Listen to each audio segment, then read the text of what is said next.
Welcome to our channel. Today, we pause to remember a life that touched hearts and left a lasting impact. We'll explore their journey, the challenges they faced, and the moments that made them unforgettable. Join us as we honor their story, celebrate their legacy, and reflect on the memories that will continue to inspire and live on in the hearts of those who knew them. The news arrived quietly, as news like this often does. Andrew Jarvis had passed away, late in the year, at the age of 78. There were no flashing headlines. No sudden spectacle. Just a soft confirmation that a familiar presence of the British stage had taken his final bow. For decades, Andrew Jarvis belonged to the theatre. Not in the way of fame or celebrity, but in devotion. He was a man shaped by words, by timing, by breath and pause. Those who watched him perform often said he did not act Shakespeare. He lived inside the language. Born in Britain, Jarvis discovered the stage early in life. While others chased applause, he chased understanding. Verse mattered to him. Meaning mattered more. That dedication would later define his long association with the Royal Shakespeare Company, where his work became known for its restraint, precision, and emotional honesty. Colleagues remembered him as disciplined and deeply prepared. Rehearsals were sacred to him. Every line was studied. Every silence was intentional. One fellow actor once said, "Andrew treated Shakespeare like a living conversation." He listened to the text before he spoke it. His time with the English Shakespeare Company further strengthened his reputation as a scholar-performer. He believed that audiences did not need Shakespeare simplified. They needed it spoken clearly, truthfully, and with respect. And that is what he gave them, year after year. On stage, Jarvis was never louder than the story required. His performances carried weight without force. In tragedies, he brought restraint. In quieter roles, he brought gravity. Even in supporting parts, his presence anchored the scene. Beyond the theatre, he also appeared on television. British audiences recognized him from roles in long-running series like EastEnders and New Tricks. These appearances brought him into living rooms across the country. Yet he never treated television as lesser work. He approached each role with the same care he gave the stage. Despite his achievements, Jarvis remained a private man. Fame never defined him. Students, younger actors, and directors often spoke of his generosity. He offered guidance without ego. Correction without cruelty. One former student wrote online, "Andrew Jarvis taught me that respect for the text is respect for the audience."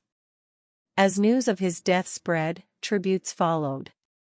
The Royal Shakespeare Company released a brief statement, noting that Jarvis was a guardian of classical performance whose voice helped preserve the integrity of Shakespeare for modern audiences.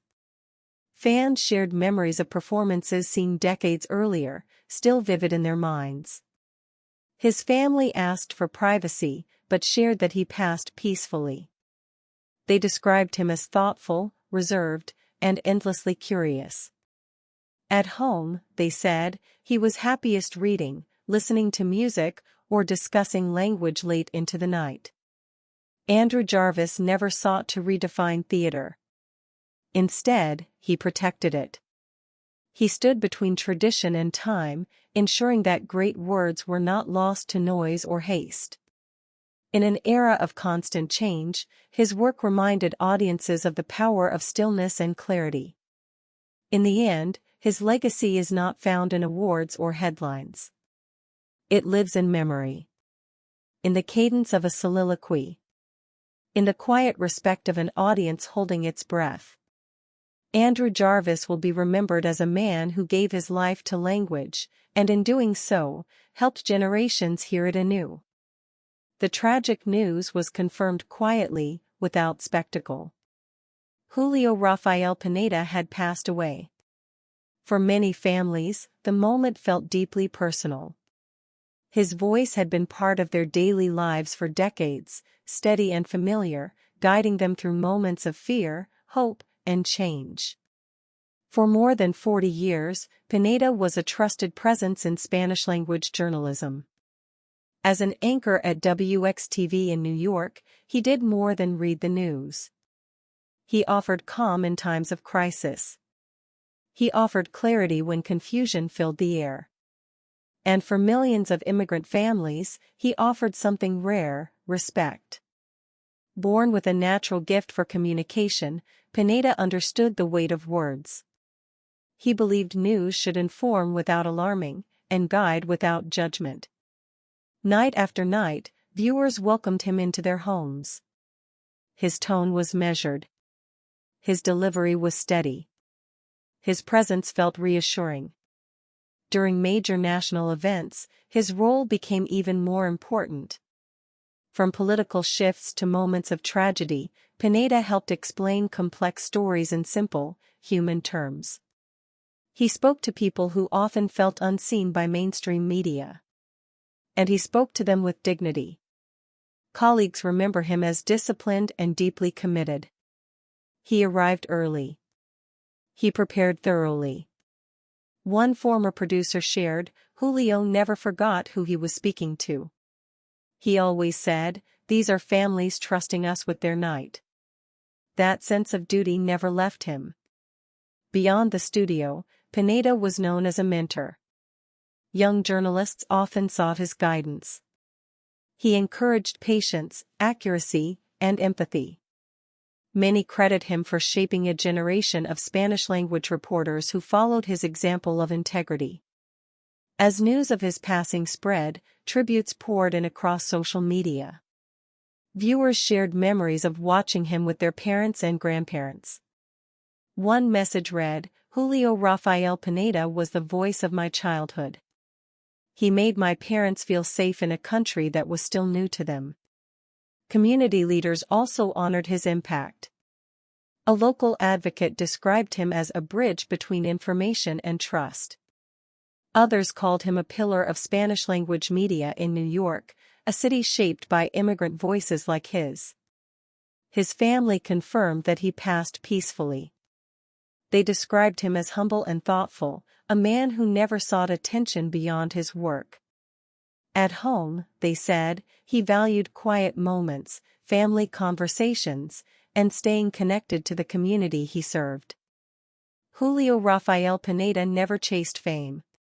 His success was measured differently. It was measured in trust, in loyalty, in the simple fact that millions chose to listen to him year after year. In an age of fast news and loud voices, he remained calm. He reminded viewers that information could be delivered with care, that journalism could still feel human, and that a steady voice could help a community feel less alone.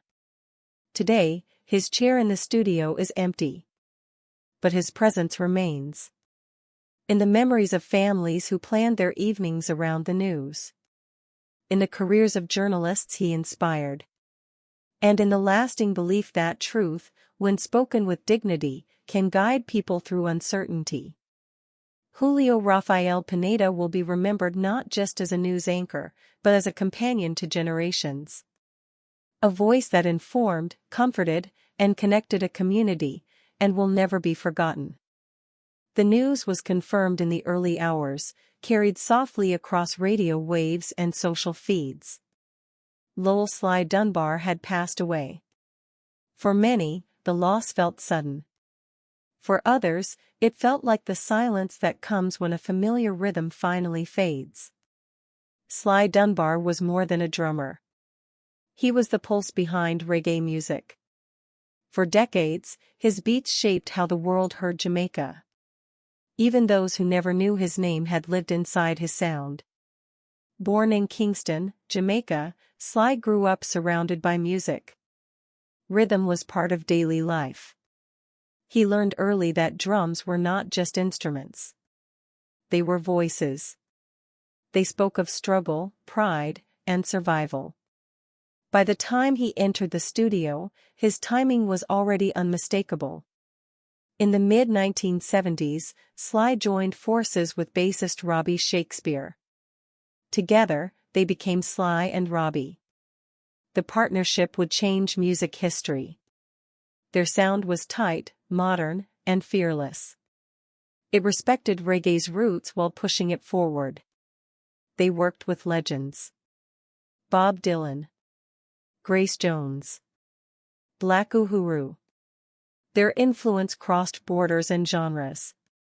Reggae, pop, rock, and later hip-hop all carried traces of Sly's touch. His drumming was sharp but never rushed.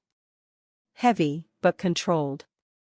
One producer once said, when Sly played, the song knew where to go. That sense of direction made him one of the most in-demand musicians of his time. He did not overpower the music. He guided it. As reggae traveled the world, Sly Dunbar traveled with it. His rhythms helped introduce Jamaican culture to global audiences. Through sound, he told stories of an island and its people. Stories of resistance. Stories of joy. Despite his success, Sly remained focused on the work. Fame never distracted him. He believed rhythm should serve the song, not the spotlight.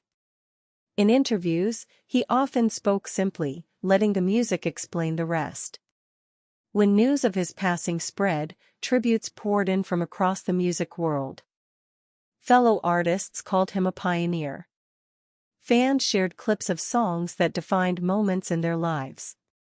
One tribute read, "Sly Dunbar didn't just play drums. He moved generations."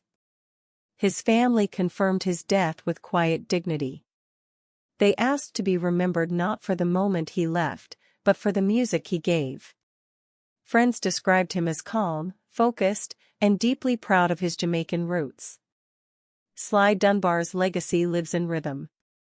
In every beat that makes people move without knowing why. In every song that feels grounded and alive. His influence continues each time reggae is played, sampled, or reimagined. Though the drums are now silent, the rhythm remains. It travels through speakers, dance floors, and memory. Lowell Sly Dunbar carried a nation's sound into the world. And through that sound, he will always be remembered. The news was confirmed quietly, without attention or ceremony. Yvonne Fedderson had passed away. For many, her name was not instantly familiar. But for countless children and families around the world, her absence left a deep and lasting silence. Yvonne Fedderson once stood close to Hollywood. Acting offered her opportunity, recognition, and comfort. Yet early in her life, she made a different choice. She stepped away from the spotlight and toward a cause few were willing to confront. That cause was child abuse. At a time when the subject was rarely discussed, Yvonne refused to look away. She believed that silence was part of the harm. And she believed that children deserved protection, even when society found it uncomfortable. In the late 1950s, she co-founded what would later become Child Help. The mission was simple, but the work was not. Protect abused and neglected children. Advocate for their safety. And give them a voice when they had none. The organization grew steadily. So did its impact.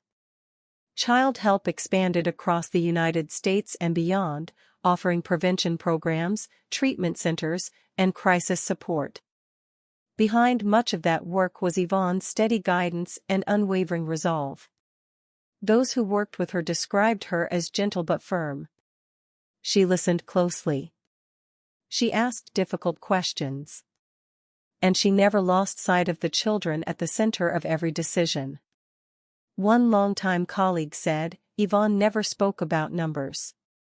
She spoke about lives. Her work often took place far from cameras and applause. She met with families in pain. She spoke with survivors. She sat through long meetings that few would ever hear about. but she believed that real change rarely arrives with recognition. Public figures later praised her commitment. One advocate wrote, "Yvonne Fedderson helped change how the world sees child abuse, not as a secret, but as a responsibility." Others called her a quiet force, moving systems with compassion rather than anger. At home, she was known as thoughtful and deeply caring. Friends said she carried the weight of her work with humility. She did not see herself as a hero. She saw herself as someone doing what needed to be done. As news of her passing spread, tributes came from child welfare organizations, survivors, and families she never personally met. Many shared the same message, that her work gave them safety, hope, and a future. Her family shared that she passed peacefully. They asked that her life be remembered not through attention, but through continued care for children still in need. It was a request that reflected how she lived. Yvonne Fedderson did not seek fame. She redefined legacy. Her influence lives in stronger laws, safer homes, and children who grew up protected because someone chose to act. In the end, her life reminds us that the most powerful work is often unseen. That compassion can outlast recognition. And that protecting the voiceless can change the world, one life at a time. Yvonne Fedderson will be remembered not for what she left behind, but for those she carried forward.